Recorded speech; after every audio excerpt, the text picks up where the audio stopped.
Hello, everyone. Welcome back to Leadership Talks for Emerging Leaders. Leadership Talks is a podcast hosted by Leadership Card, a leadership coaching training organization. Leadership Card is the brainchild of four individuals, Kirandeep Sandhu, Ashish Datta, Ram Ramakrishnan, and Devesh Mohan, who share a common vision to support 1 million emerging leaders to solve problems for self, others, and the organization. Leadership Card runs leadership programs for individuals as well as corporate clients. Our team is very young with over 100 years of experience, and we come from diverse fields such as academics, finance, real estate, and sales. Every week on Leadership Talks, we invite leaders from varied fields and industries to share their stories and share tips and strategies which you can apply to accelerate your personal and professional growth journey. I'm your host, Kiran. I'm a leadership communication coach. And today we will be discussing about democratizing design by a non-designer. In today's episode, we have the privilege of having Mr. Nitin Kohli, a Delhi-based interior designer who has been the creative genius behind some of the most spectacular celebrity homes in the country and abroad since 1991. His academic background in economics and masters in business may not have any links to his current profession. However, his innate design sensibilities, backed by sheer talent, bring any space alive. A modernite at heart, Nitin attempts to capture the spirit of his time and engage in exciting potential that bubbles at the surface of modern India. Nitin says that Nitin Kohli home gives him the freedom and opportunity to say something about how he wants modern India and Indians to be. So first of all, thank you so much, Nitin, for being part of Leadership Talks for Emerging Leaders. Absolutely a privilege to have you here. Thank you so much, Kiran, for having me over. And that was a wonderful introduction and a lot of information which even probably I didn't have about myself that you just gave me.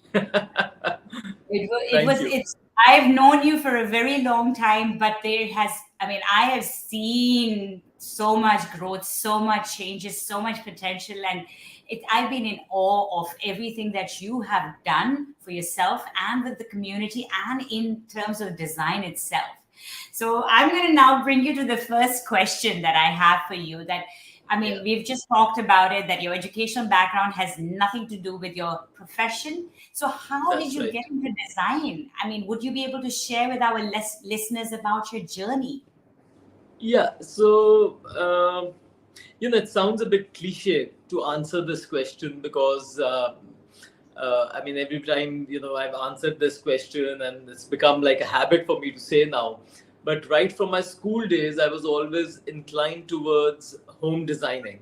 My school notebooks were scribbled with the plans and designs of my own home.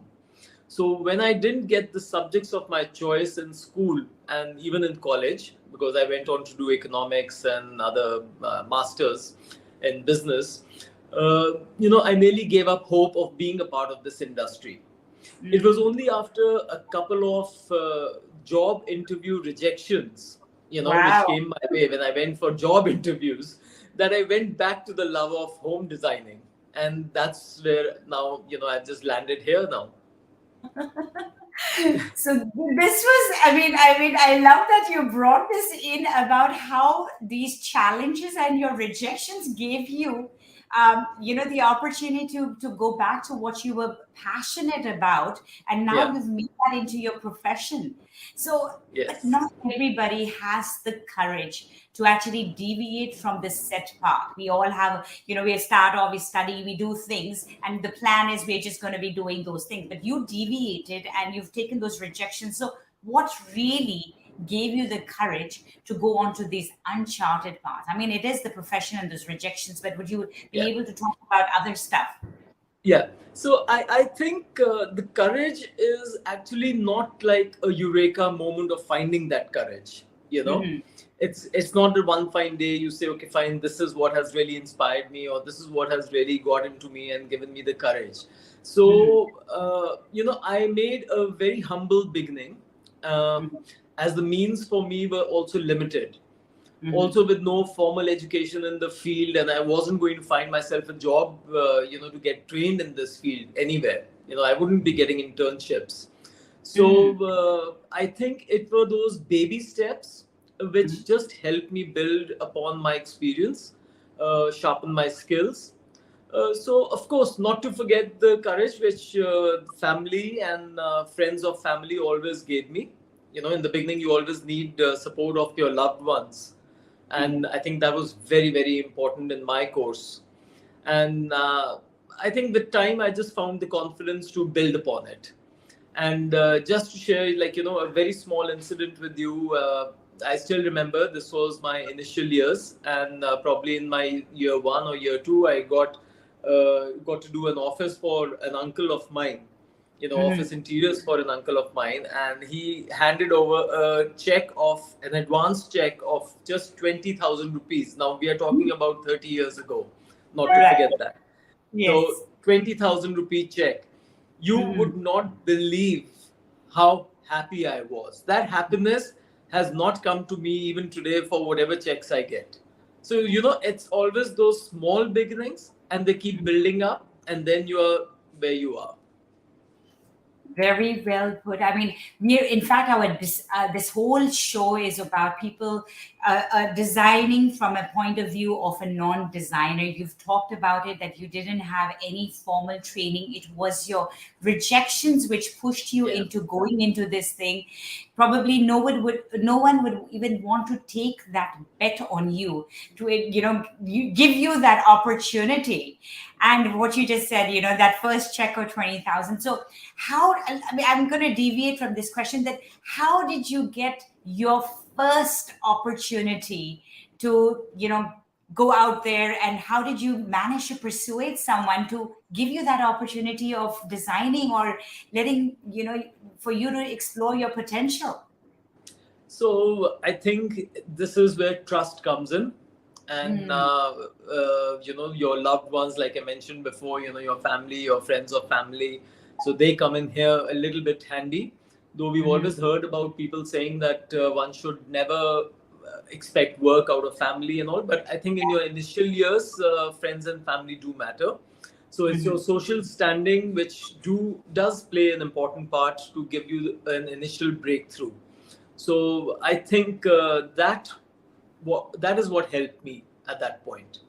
So, I mean, that's also something that, for our listeners, that yes, it's hard, but if you have your support of your family, and I know that in the year 2000, when I met you, you were about to start your company with your wife, Situ Kohli, Ferncraft.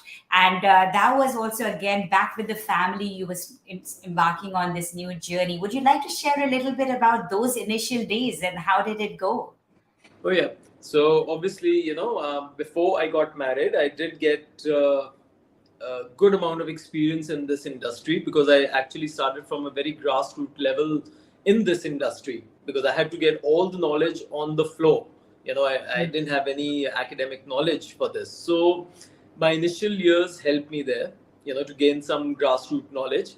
And after that, I was fortunate to find Situ, who was a trained architect. Yes. She already had that, and then that's the time when we met you, and we decided also that between me and my wife, we decided that we are going to go ahead and open up a furniture company, more than Right. just doing interiors and designing, but we would open up a furniture company, and Right. we coined it as Ferncraft.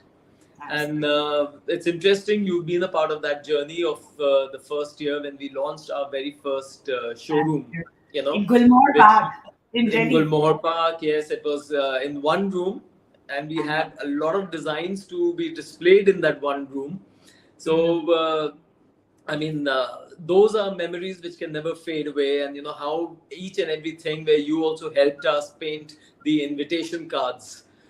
I still remember that. So, those are struggling years. You want to save money, you want to do everything yourself. You had the time to do everything yourself also. Mhm. So, Mhm. I think it was very, very interesting where we had friends like you also who helped us.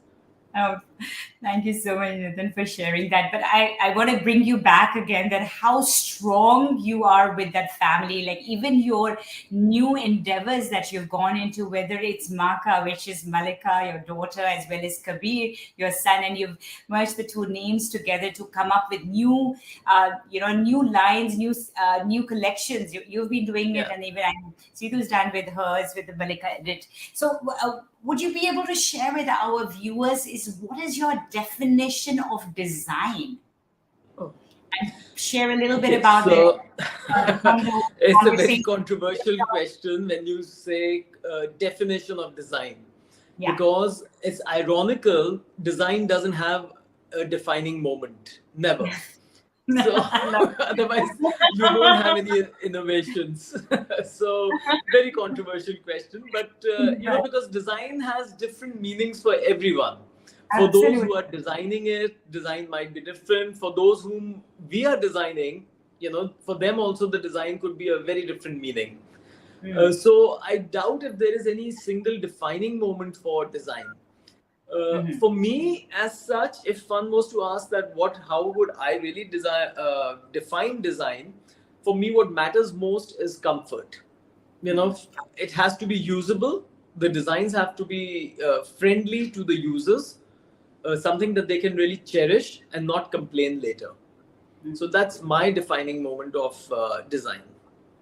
Okay, so Nathan, would you like to elaborate a little bit more about your other endeavors? I mean, how you've translated those design elements into other businesses and opportunities around, like, for example, the Nathan Kohli home pillow talk, or your conversations, or your condo, or even your Yeah, cafe, which is in yeah. Ambawat. I So am going to encourage all our listeners to do visit the Maka Cafe, which is in Ambawata in Delhi near Qutub Minar. It is a must-go place. So do take this opportunity and do come and say hello to Nitin when you are there.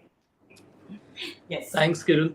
But just elaborating on a few points here. So obviously, Nitin Kohli Home now has a few lines where we have the condo collection, we have the Mhm. Maka collection. So the difference between the condo and the Maka collection is that the condo collection is a simple line of furniture where we don't have too much of gloss, too many elements which interfere with each other, and it's very very user friendly, very likable kind of a range. Whereas the Maka collection is a premium collection where we go out of our, I mean, we like people to spend money, and let me put it very bluntly here that Maka is for people who really want to splurge, and it's all about luxury there. So Okay. these are the two top lines that we have, and the conversations is our kitchen collection. So we do kitchens, and we call it conversation because conversations do happen around the kitchen. So we gave it the name conversations, Hmm. and pillow talk is our wardrobe collection. So Okay. the different elements that we call something where with which people can actually relate to. Hmm. And I'm glad you brought up the topic of our Cafe Maca, because now this again has been something of my passion. I'm not a trained chef, I'm nothing. But then I said, okay, fine, if it's got to be, even if I'm touching 50, so what? Let's open up a cafe and let's see how it goes. And touchwood, it's been doing well now. We are going to complete nearly 2 years for that. And that's another line which I just said, yes, yes, let's do it. So the cafe is there. And I was just going to, when you were brought about love for food, I know that you love cooking for your friends, and that probably what, Yeah. again, your passion for food probably got you into doing something which is, why just my friends? Let everybody who comes is a friend, and that's the kind of Yeah. I think that's the kind of vibe that you give to people, that whoever comes, let me just make them part of my life. Let them be part of these conversations over coffee or over the pillow talks. So I think that's very much the kind of person that you are. So if you had to Yes. define True. Who is Nitin Kohli? Let's just go to that part of it. Ah. Who is Nitin Kohli? Okay, you're getting me a little off guard here by asking me something that probably you can answer better because you've known me for over 2 decades I now. already said what I think you are. because So, because whoever the person is what we bring out to the world. So I'm just trying to yeah. bring that what has actually created this persona that is you to come out into the world. So I think I'm somebody who gets bored very easily with whatever I'm doing. And then I need to always find new passions for myself, nurture those passions. And in fact, interestingly, which nobody knows yet, I'll probably tell you here that my next passion is to actually do pottery. Wonderful. So, yeah. So, guys, we have another line coming up by Nitin Kohli, which Yeah. is So, pottery line. I think Not one gonna should get really bored. not. Right, right, One should right. not really stop oneself from doing anything that one wants to do in life.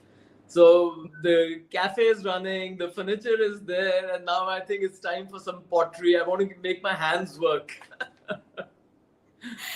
So I would say that the key element that is coming out from this entire conversation is that your growth is up to you, and if you want to keep growing, then keep experimenting and don't be satisfied with what you have, because I'm sure you are very satisfied.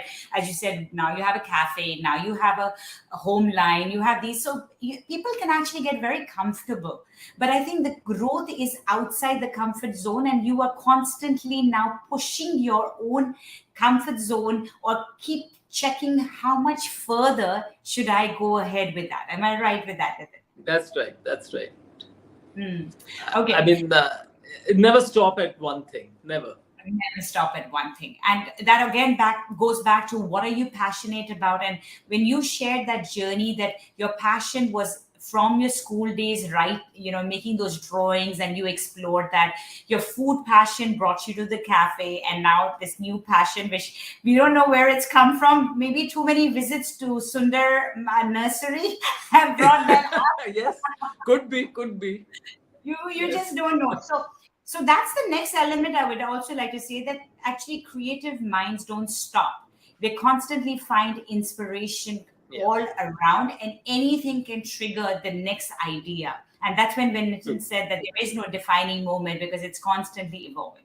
I'm going to take this to one next question. Is that you've been in the industry, you were a newbie, you didn't have any formal training. We know all the challenges, but would you like to share with what are some of those key challenges or moments, like where people really, pushed you and did not, want to work with you, or something that happened, and how that has shaped you into the person that you're today?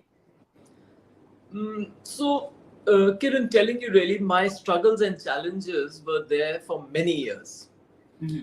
Like I said, starting from no formal education, no experience of working in a design office, having limited resources to begin with also, which meant I had to work against competition that was educated in this field, competition from experienced leaders of the industry, and also against those who had all the financial means, to start a new business with a bang.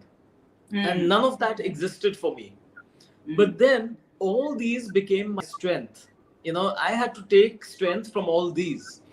I had to work harder than most of them. And so I think where I am today, which gave me tremendous stamina, it gave me tremendous stamina and strength, I would say, just to work hard, to achieve what I wanted to achieve. So the struggles were real. I'll never deny that. There were real struggles. Contrary to what people might think, that, I have such a beautiful establishment today, Touchwood, that is doing well. But, my struggles were really hard, and they were really real. They were real, and all of us have a story, and it's generally the struggles which nobody sees, and they always look at what we have right now and start making a perception about what the person is. Very well put. Yeah. So now I'm going to take it forward. Like, I mean, Nathan, you've been part of many celebrity homes in India as well as your clients from, global clients. You're constantly traveling. You love, working with people. So Yeah. now over here, I'm sure when you started, I remember we were alone. It was you, Situ, me. We were all in this office doing things ourselves. But today you have a team that is working with you and they play an important role in your success journey. So, how do you create a sustainable, positive environment, which is also very stressful because you're constantly working against deadlines? So, how do you create a positive environment so which facilitates your team to be more resilient so that they can deliver? Very, very difficult to achieve that. And Mm-hmm. I must say that, but it has a very simple answer. It's humility. Hmm. You got to be nice to people who work with you. Hmm. So the important part here is that you just have to make people work with you. You have to make people work with you and not for you. That Okay. is what is important. You need to work as a team. You don't have to be have an air about yourself that, okay, fine, I'm at top of the pyramid. No, nothing like that ever exists. You are never on top of the pyramid. So if you're nice to people, they will pay you back in whatever you are looking for. And I would never hesitate in imparting with knowledge to those who worked with me in office. In fact, there have been a few who worked with me in the office who were not even from this industry. I have Just like had many people just like me. I mean, they were looking for a break. They were looking for something different, and trust me, my heart goes out to them because I have a similar background. So I don't really care if people are from the industry, they're not from the industry. I want to grab them. They have to have the zeal, the zest to just go for it, you know. But at the same time, currently I know a few, they're doing wonderfully well for themselves, even though they've probably moved on from my office now. So God bless them. And, it's nice, but be simple, be calm, and that's what really counts. I imagine now from that's very true. But and when I meant a team, I know, Nitin, that being in this industry, especially the furniture interior industry, you're dealing with the karigars, you're dealing with your own design stuff, and there's constant stress, challenges, timelines that you're meeting, and so when we look at all these things, yes, we have to be humble. But Yeah. how do we create a culture where we can get them to deliver on time?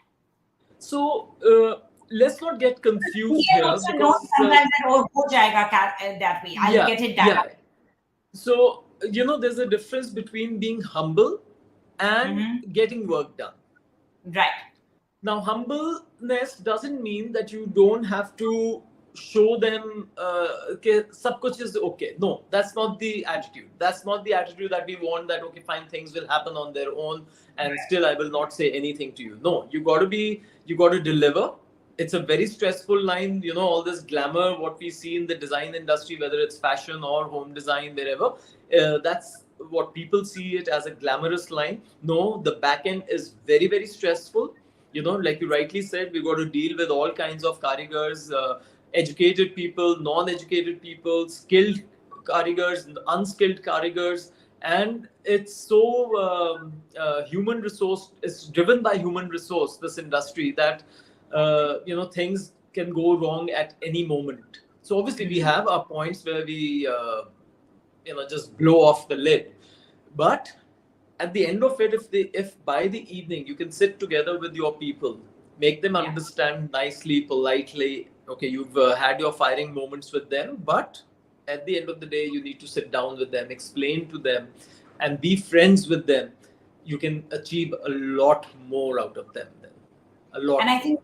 keep bringing them back to that vision and re-sharing with them that this Yes. is what we want to be doing. So I think that Very true. getting the Yes. team back into alignment is constantly, yes, it's struggle for a leader as a boss, but if we are able to, it's fine sometimes if it happens where you're constantly, the heat gets to you, but Yeah. it is okay. But you have to bring the team back onto the table, that everything is negotiable. Let's get back, let's get it sorted, because we are a team and we are all Exactly. on the same path.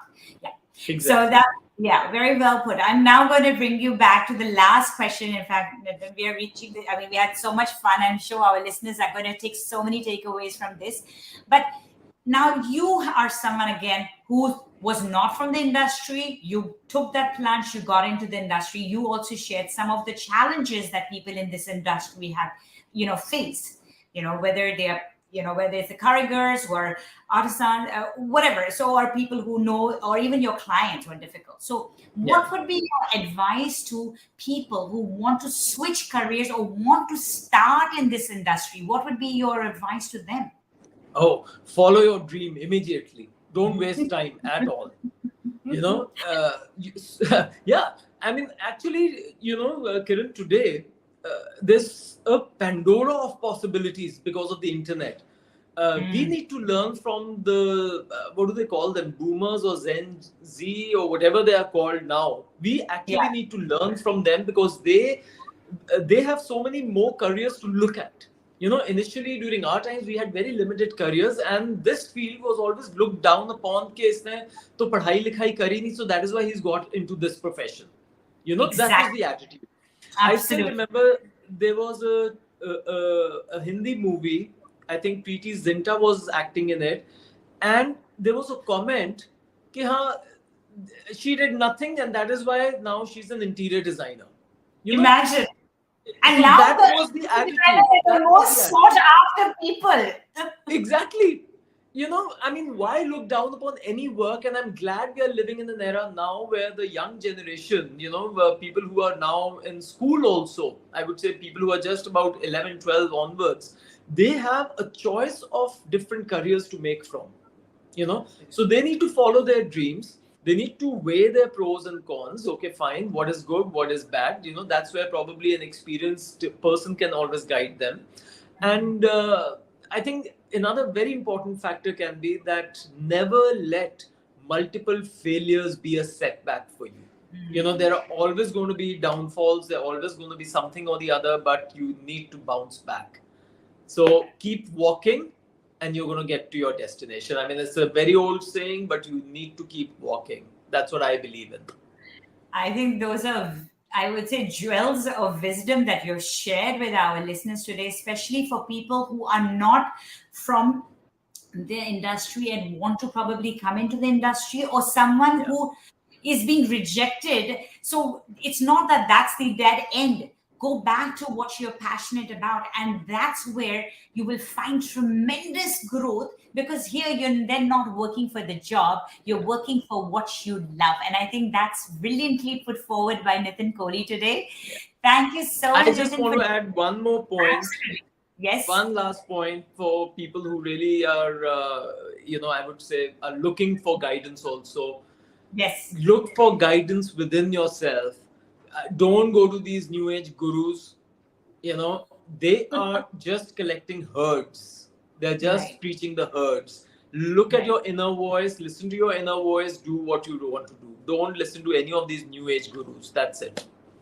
Very well put. I would say if you really need advice, maybe you can reach out to Nitin. He's available on Instagram. Make me into a Send him guru. a message if Huh? there's advice. Yeah, but I would just say that those are true words. Look inside, Yeah. because you have all the answers.